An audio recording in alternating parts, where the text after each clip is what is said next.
Love, deceit, death. These three words encapsulate the essence of a tale that began with passion and ended in sorrow. These words whispered through the courtroom, heavy with unspoken truths and the specter of a love story twisted into a nightmare.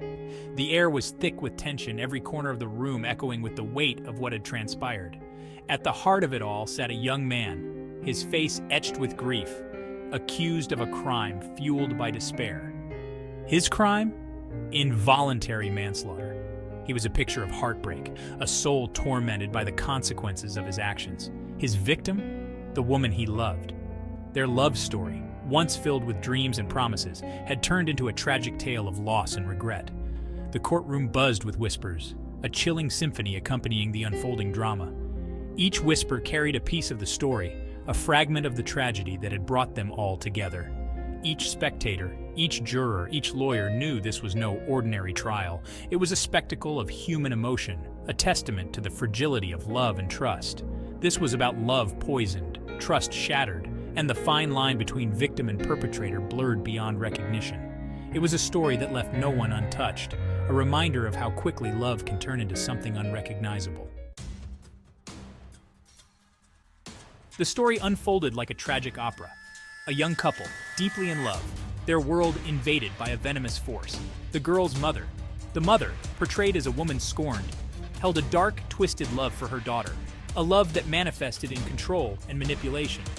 She saw the boyfriend as a threat, an obstacle to the suffocating bond she craved with her daughter. Her weapon of choice? Accusations, threats, and a chilling ultimatum delivered to the young man.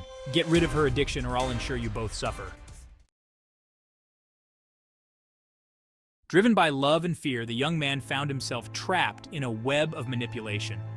The mother, a master puppeteer, pulled his strings, leading him down a path he never intended to tread. The climax arrived with the chilling inevitability of a Greek tragedy. A lethal dose delivered under duress, a desperate attempt to appease the mother and save his beloved. The result? Silence. The young woman, his love, gone. His life forever tainted by the weight of her absence. Section 4. Justice or Mercy, the legal battle. The courtroom became a battleground of emotions, where every word and gesture carried immense weight. The prosecution painted a vivid picture of a jealous lover, driven to a horrific act by uncontrollable rage and jealousy. The defense, however, presented a starkly different narrative, one that challenged the very foundation of the prosecution's case. They argued that their client was a victim himself, ensnared by a manipulative mother's web of deceit and lies. The involuntary manslaughter charge hung in the air, a heavy fog of legalese obscuring the truth and complicating the jury's task. Could his actions, coerced by fear and manipulation, truly be classified as manslaughter, or was there more to the story? The jury, tasked with unraveling this tangled web of deceit and emotion, faced an impossible choice: justice or mercy. Their decision would shape the lives of everyone involved. Section 5. The Shadows of Doubt, Unraveling the Truth. The trial progressed, a slow dance between truth and deception. Witnesses took the stand, their testimonies painting a fragmented picture of the events leading up to the tragic night. The prosecution hammered on the boyfriend's actions, the physical act of delivering the drugs. The defense countered, their words echoing the desperation in their client's eyes, the manipulation he endured.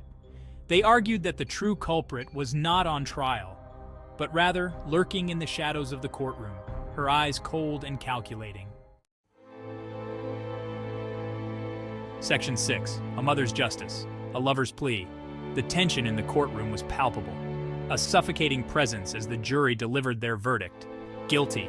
The word hung in the air, heavy and unyielding, as if the very walls of the courtroom were absorbing its weight. The word reverberated through the room, a finality that belied the complexity of the situation. It was a moment that seemed to stretch on forever, capturing the essence of a tragic and convoluted tale. The boyfriend, his face a mask of despair, was led away, another victim claimed by this tragic tale. His eyes, filled with a mixture of sorrow and disbelief, told a story of their own, a story of love lost and dreams shattered. But the story didn't end there. The courtroom drama was just the beginning of a much larger narrative.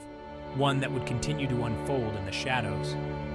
The mother, her victory Pyrrhic, disappeared from the public eye, forever haunted by her role in her daughter's death. Her face, once resolute, now bore the marks of endless nights spent wrestling with guilt and regret. The boyfriend, forever branded a criminal, clung to the hope of an appeal, a chance to clear his name and expose the truth. Each day in his cell was a battle against despair, a fight to keep the flicker of hope alive. Theirs was a story of love and loss, of manipulation and despair, a stark reminder that sometimes, even in the pursuit of justice, the lines between right and wrong can become irrevocably blurred. It was a tale that would be remembered not just for its tragic end, but for the questions it raised about the nature of justice and the human heart.